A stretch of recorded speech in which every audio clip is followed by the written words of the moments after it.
Once upon a time, there was a boy. He was 10 years old, small for his age, fatherless, and very attached to his mummy. One day, his mummy decided that he should go to an expensive boarding school so he could get a better education. And he went, but he was terribly, terribly homesick. And he cried and cried and cried. And then along came a man who was a housemaster, and his job was to look after the small boy, which he did. He chatted to him every evening. He gave him a hug. He told him he could call him uncle. And he invited him to his apartment in the school premises, where he gave him sweeties and sometimes Jaffa cakes, and allowed him to watch the television.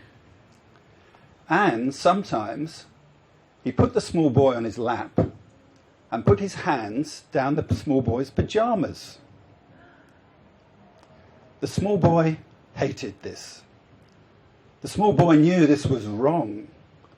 The small boy screamed and screamed and screamed inside his head for the housemaster, who'd become an uncle, to stop. But the uncle, who became a monster, did not stop for 2 more years. And the boy had no one to tell, for when he tried to tell his mummy, she couldn't hear.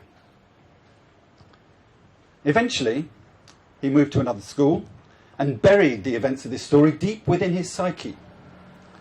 But as he grew older, became a man, he found difficulty establishing successful relationships, for he didn't believe that anyone could love him for him. Eventually, after one such breakdown of a relationship, he decided to go and see a man who was a therapist. And quite unexpectedly, the whole story poured forth torrentially. The boy who'd become a man described the boy as a weedy, tear-stained mummy's boy. And the man who was a therapist went, "Whoa, try sensitive." And the boy who was a man, who became a man, said, "What?" And the man who was a therapist said, "Try a sensitive child in a hostile environment." And the boy who became a man cried and cried and cried, because he saw the truth in what the man who was a therapist said. And in that moment, he forgave himself.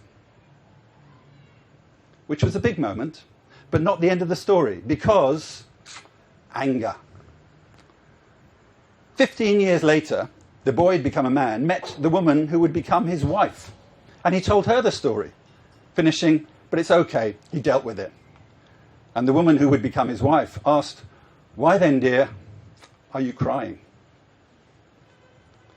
By a strange twist of fate, shortly thereafter, another boy who became a man came forward and said that the man who had become a monster had also abused him. And then another came forward, and another, until there were 8. 8 over 20 years. 2 further years of prevarication and frustration followed. And the boy who'd become a man was boiling over with rage and depressed at the thought that the man who'd become a monster might escape justice. But eventually, they all got together at Oxford Crown Court for a trial. When the boy who became a man felt he might have completely lost it. He's surprised he survived that period. And he wouldn't have done were it not for the rock-solid support and unquenching love of the woman who had become his wife. So that by the time he came to give evidence, a great calm descended. He spoke clearly, concisely, compellingly. He accused the accused of stealing his childhood. And despite the best efforts of the man who was a defense counsel to make him out to be a liar, the boy who became a man was steadfast.